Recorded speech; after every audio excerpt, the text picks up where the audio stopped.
I'm Gabin Mbanjumucyo. I'm one of the first emergency medicine graduates in the country.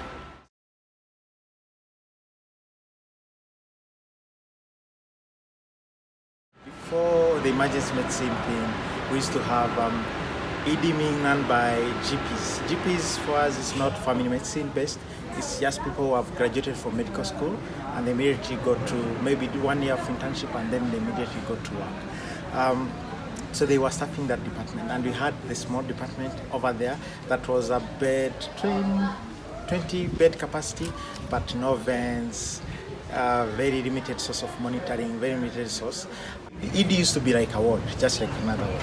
We never had consults. If you come in the ED, you get treated there, you get everything done there, and then you get discharged from there. Emergency medicine came into developing 5 years ago, so we are the first intake of the emergency medicine. The beginning we were around 12, but we graduated at 6. A few got other jobs and moved out. So, and immediate development, just within the first year, mortality dropped by 5% in the ED alone. So mortality in the whole hospital came from 12 to around 7-8%. So that was something very nice. Everybody comes in, get triaged.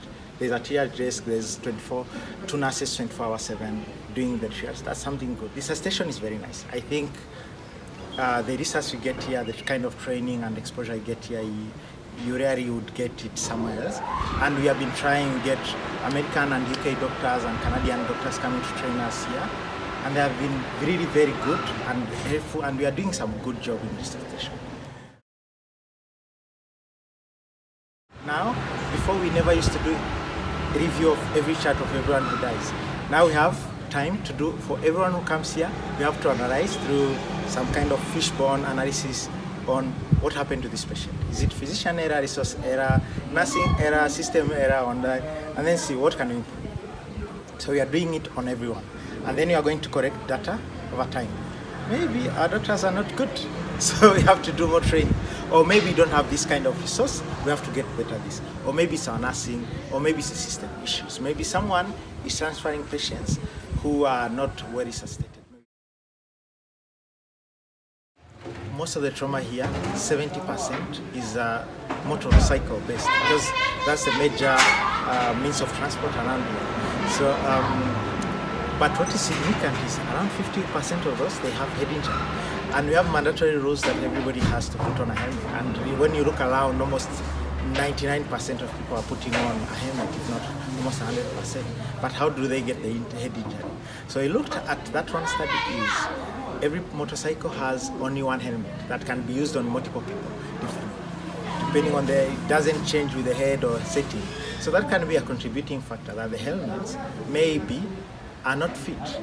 We have now only 3 neurosurgeons in the hospital, 5 in the whole country.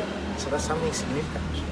That's something that you have to prevent rather than cure.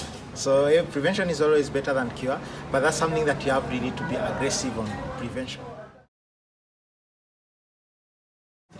Around 3 years ago, there was introduction of mandatory speed limits. During that time, I think every other week, we used to have mass casualty.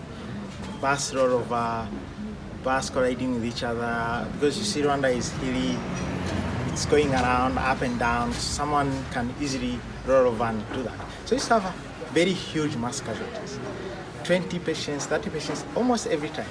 So many people died during that time. And then the police decided, let's introduce the speed limit. Because they made the speed limits being 60 kilometers per hour. Somewhere where you used to take 2 hours to go, now it takes 3 hours. People are complaining, but for us, we are a little bit happy. What we saw is we no longer get mass casualties. We saw 69% of intubated patients die in the hospital, maybe because you don't have very good developed critical care systems. So is it a high time that we also improve the critical care? Because before, maybe we didn't think about it. We created the ED, but we didn't create the ones that didn't move as fast as the emergency medicine was going. So emergency was going up, the other ones were going up, but not at the same speed. Because it's easy to come from point A to B if you had nothing.